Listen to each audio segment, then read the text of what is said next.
Okay, let's get into it. Today, we're doing a deep dive on a very specific, very specialized piece of hardware, the NTI E-DI16DOR16-V22R. It's a bit of a mouthful, but our mission today is to figure out what it does and, why it's so important. Well, its superpower is really about scale and, I'd say, efficiency. Think of it as a surgical tool for expanding your monitoring. If you're running one of NTI's monitoring systems, the ETD, E5D, or E16D, you'll eventually hit a wall. You just run out of ports. Right. This little box solves that. It takes up just one single RJ45 sensor port on your main unit. Okay, so you give up one port.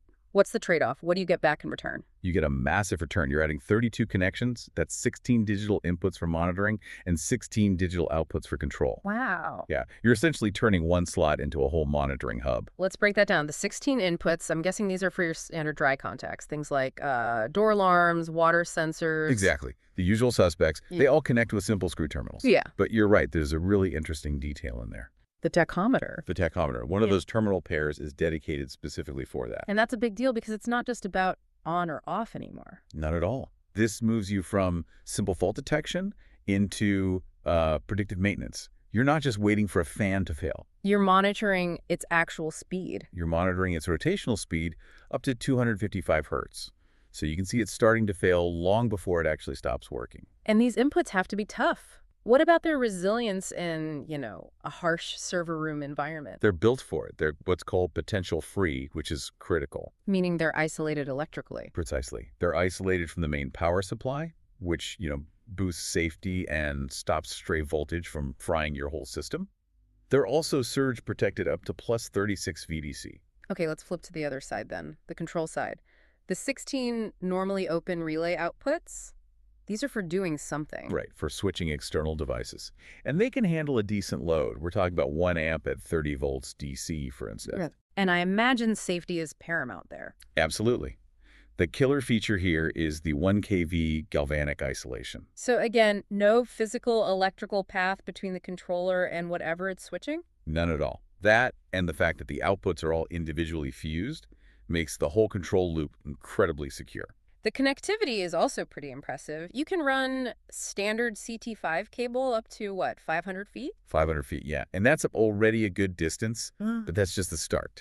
This expander works with a separate fiber converter, if you add that into the mix. Then the distance just becomes huge. It's phenomenal. You can stretch that connection up to 1.2 miles. That's 2 kilometers away from the main ENVIROMUX unit. That completely redefines what remote monitoring even means. It really does. So once you have this thing hooked up, Right. either close by or kilometers away, how do you actually manage all these new data points? It's all managed via SNMP, Oh. standard protocol. You just need to configure it with a read-write community. But there's a key difference between the inputs and outputs there, right?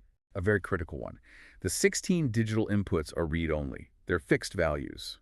A door is open or it's closed. You can't change that. But the outputs. The 16 output relays are fully writable. That means your system can actively send commands, it can remotely power down a server rack, or turn on a backup pump.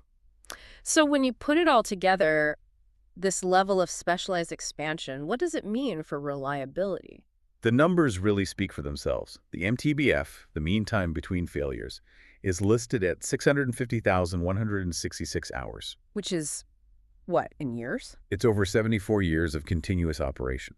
It just shows extreme confidence in the build quality. Plus, it's TAA compliant for any government work. And it has a really wide operating temperature range. It's built to be flexible, works in a rack or on a desktop. Right. It's ready for pretty much any environment you can throw at it. Okay, so let's leave our listeners with one final thought on this. I think the real takeaway is to consider how hardware like this changes the game. You've got this robust, resilient system. You have predictive maintenance with the tachometer. And then you have that incredible long-distance fiber capability. So the question to think about is this. When you can reliably monitor and control a mission-critical system from 2 kilometers away with almost zero chance of failure. Does remote monitoring actually become more reliable than being on-site? Exactly. Does it become safer than local monitoring? Yeah. That's the paradigm shift this kind of hardware enables.